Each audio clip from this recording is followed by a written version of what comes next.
नमस्कार प्यारे साथियों, आपका स्वागत है हमारे यूट्यूब चैनल में। और आप देख रहे हैं डीएलएड तृतीय सेमेस्टर के लिए जो हमने आपका मैथ स्टार्ट किया था। इसमें आपका चैप्टर नंबर 15 चल रहा है, जिसके अंतर्गत आज आप वीडियो नंबर 7 देखने वाले हैं। तो आपको पता है पिछली वीडियो में हमने आपको एक्सरसाइज के क्वेश्चंस 3 तक आपको कंप्लीट करा दिए थे, आपको सही से समझा दिया था और आपको ये भी बता दिया था कि आपकी जो प्रमेय की वैल्यू है, मतलब जो आपकी जो वैल्यू है प्रमेय की, वो कैसी है, यानी आपको कितना इंपॉर्टेंट है कि आप प्रमेय को आपको याद होना ही चाहिए। अगर आपको प्रमेय याद हैं तभी आप इस प्रकार के क्वेश्चंस कर पाएंगे। तो अगर आपने प्रमेय के वीडियो हमारे पहले के नहीं देखे हैं, वीडियो नंबर 1, 2, 3 इस तरीके से हमने आपको दिए थे, तो आप जाकर के उनको जरूर देख लीजिएगा, क्योंकि वहां पर अगर आपको प्रमेय का कॉन्सेप्ट क्लियर हो जाता है तो आपका यहाँ पर क्वेश्चन करने में आपको बहुत ही आसानी होगी। और प्रमेय में आपको कम से कम क्या याद रखना है वो भी मैंने आपको बताया है, उतना तो आपको याद होना ही होना चाहिए। अगर उतना भी याद नहीं होता आपको प्रमेय में, तो फिर आपका कोई पढ़ने का कोई मतलब ही नहीं निकलेगा, क्योंकि जब आप प्रमेय ही भूल जाओगे तो बेशक आप सिद्ध मत कर पाओ, पर आपको हिदायत तो होना ही चाहिए कि प्रमेय कहती क्या है और किस तरीके से प्रमेय मतलब यूज में आती है, ये तो आपको पता होना ही चाहिए। बेशक आप प्रमेय की आप उत्पत्ति ना कर पाएं, आप उसकी रचना ना कर पाएं, उसे सिद्ध ना कर पाएं, इससे कोई मैटर नहीं है, पर आपको उस प्रमेय के बारे में पता होना चाहिए। ओके, तो चलिए चलते हैं, वीडियो को स्टार्ट करते हैं। तो देखिए, ये आपका क्वेश्चन नंबर 4 है। क्वेश्चन नंबर 4 में इसने जो दिया हुआ आप देख सकते हैं, एक चतुर्भुज है ए बी सी डी में आपको इसने एंगल दिए हुए हैं। इसने कहा है कि आपका डी ए बी आपका 17 अंश का दिया हुआ है और डी सी बी आपको 110 अंश का दिया हुआ है। तो कह रहा है चतुर्भुज ए बी सी डी की प्रकृति क्या होगी, क्या वो है वर्ग होगा, क्या वह आयत होगा, या वह सबलंब होगा, या फिर वह चक्री चतुर्भुज होगा। तो इसमें कौन सी कंडीशन आपकी फॉलो करेगी, ये आपसे पूछा हुआ है। तो सॉल्यूशन में लिखेंगे, दिया हुआ है हमको जो एंगल दिए हुए हैं उन एंगलों को हम लिख लेते हैं। उसके बाद हम आगे बढ़ेंगे। तो यहाँ पर हमने एक देखिए यहाँ पे एक चतुर्भुज बना लिया है, आप यहाँ पे देख सकते हैं। तो इसमें आपको देखिए किस तरीके से आपको इसको करना है। तो यहाँ पर आप देख सकते हैं, यहाँ पे जो हमने एंगल बनाए हुए ए डी बी आपको 17 अंश का दिया हुआ है, तो हमने 17 अंश यहाँ पर रख लिया। और डी सी और बी आपको 110 अंश का दिया, तो 110 अंश का रख लिया।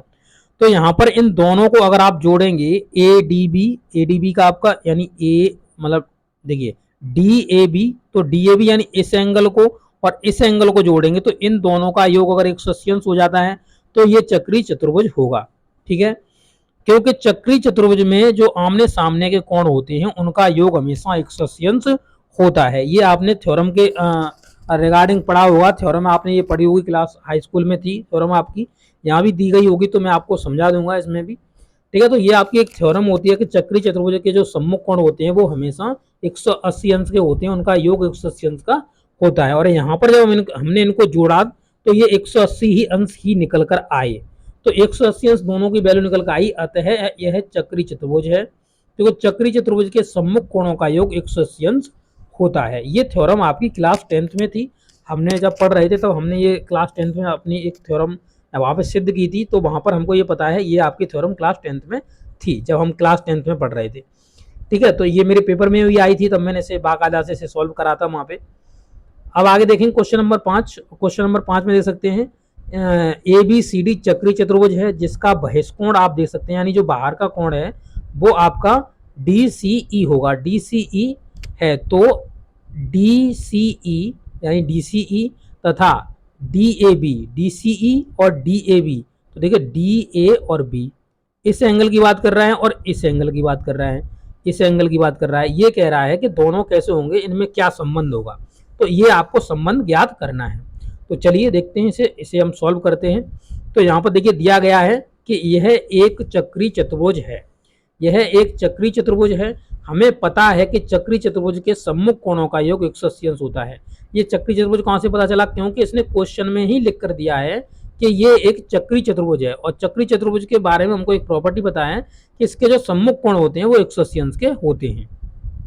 तो यहाँ पर देखेंगे कोण डी ए बी, यानी इस एंगल की बात कर रहा है, डी ए और बी, तो देखिए डी ए बी इस एंगल की बात कर रहा है, और यहाँ पर बात कर रहा है प्लस में डी सी बी, तो डी सी बी इस एंगल की बात कर रहा है, इस एंगल की बात कर रहा है, डी सी बी की बात कर रहा है, तो डी सी बी इस एंगल की बात कर रहा है। इन दोनों एंगलों को जोड़कर कितना होगा, 180 अंश का होगा, तो 180 बराबर हमने रख दिया। ठीक है, अब यहाँ पर आगे का जो स्टेप है उसमें करेंगे डी ए बी, आपको सेम टू सेम रख देना है, बराबर में इस 180 अंश में से ये जो पोर्शन इधर की साइड पे था उस साइड पे जाकर के इसको घटा दूं तो उसमें से डीसी भी आपका घट जाएगा। समीकरण नंबर इसको हमने 1 बना दिया।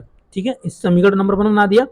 अब यहाँ पर हम आगे क्या करेंगे, तो यहाँ पर आप देखते हैं डी ए बी हमने ये समीकरण नंबर बना दिया। अब यहाँ पे देखेंगे दूसरा, तो D C E plus D C और बी, तो यहाँ पे देखिए यहाँ पे कहाँ की बात कर रहा है, तो देखिए यहाँ पे आप समझा देते हैं। देखिए जो यहाँ पर आप देख सकते हैं डी सी ई, तो डी सी ई यानी डी सी ई इस एंगल की बात कर रहे हैं, और प्लस में डी सी बी, तो डी सी बी ये आपका, इन दोनों पर ये देखेंगे आप एक स्ट्रेट लाइन बन रही है, और जब स्ट्रेट लाइन बनती है तो उस पर जो एंगल बनता है वो हमेशा 180 का एंगल बनता है। इस तरीके से आपने पढ़ा होगा, तो यहाँ पर 180 का आपका एंगल बनता है। तो वही चीज है स्ट्रेट लाइन पर 180 यानी दोनों को जोड़कर 180 बनेगा, यानी सरल रेखा पर बना हुआ कोण 180 अंश का होता है। अब यहाँ पर आप देखेंगे तो डी सी ई की वैल्यू यहाँ पे आप क्या करेंगे, डी सी ई की वैल्यू अगर निकालेंगे तो 180 अंश में से ये घट जाएगी उधर जाके। तो यहाँ पर डी सी ई की वैल्यू निकाली हमने। अब यहाँ पे देखिए हमको निकालना क्या है, हमको निकालना है डी सी बी। तो 180 अंश में से डी सी ई घटा दीजिए। डी सी बी क्यों निकाला, तो देखेंगे यहाँ पे देखिए डी सी बी क्यों निकाला, तो डी डी सी और बी ये एंगल हमने निकाला, ये एंगल। ठीक है, डी सी बी और डी सी बी की वैल्यू रख देंगे, और यहाँ पर जो डी सी बी की वैल्यू होगी यहाँ पे देखिए, तो यहाँ पर डीसीबी की वैल्यू समीकरण 2 यहाँ पे मान लेते हैं। डीसीबी की वैल्यू जो है उठा करके पहले वाले समीकरण में यहाँ पे देखिए डीसीबी, देखिए यहाँ पे अगर एक बात करेंगे तो यहाँ पे पहले वाले जो समीकरण था उसमें डीसीबी आपका आया हुआ है, यहाँ पर वैल्यू रख देंगे तो काट कूट के इसका आंसर निकल जाएगा। ठीक है, तो यहाँ पर रख दिया 180 अंश माइनस का डीसीई, तो डीसीई ये कहाँ से आया, तो ये आया ऊपर से डीसीई। तो यहाँ पे आप देखेंगे इसको घटाएंगे तो 180 से 180 कट जाएगा, प्लस में डीसीई बचेगा। तो यहाँ पे डी ए बी और डीसीई आपस में कैसे हो जाएंगे, बराबर हो जाएंगे। इस तरीके से आपको ये आपका जो फिगर था वो देखिए, इस तरीके से आपका जो फिगर है वो किस तरीके से ये आपका फिगर था। इसमें ये जो है आपका, तो ये एंगल और ये एंगल आपके कैसे हो जाएंगे, आपस में बराबर हो जाएंगे। ये चीज आप पे सिद्ध हो गई है। यहाँ पर आप देख सकते हैं डी ए और सी एंगल आपस में कैसे होंगे, बराबर होंगे। तो यहाँ पे ये सी एंगल, नो सॉरी, ये आपका सी एंगल और यहाँ पर जो ए एंगल है ये आपस में कैसे होंगे, ये आपस में बराबर होंगे। तो इस तरीके चक्रीय चतुर्भुज में ये कंडीशंस आपकी फॉलो हो जाएगी और इस तरीके से आप इस क्वेश्चन को आसानी से कर पाओगे। ठीक है, तो इस तरीके से इसके क्वेश्चंस आप कर लीजिए, और अगले वीडियो में क्वेश्चन नंबर आपके आगे कराऊंगा 6 से लेकर के। तो ये वीडियो आपको ऐसा लगा है, अच्छा लगा तो अपने दोस्तों का जरूर शेयर करिएगा। मिलेंगे नेक्स्ट वीडियो में। Okay, thank you.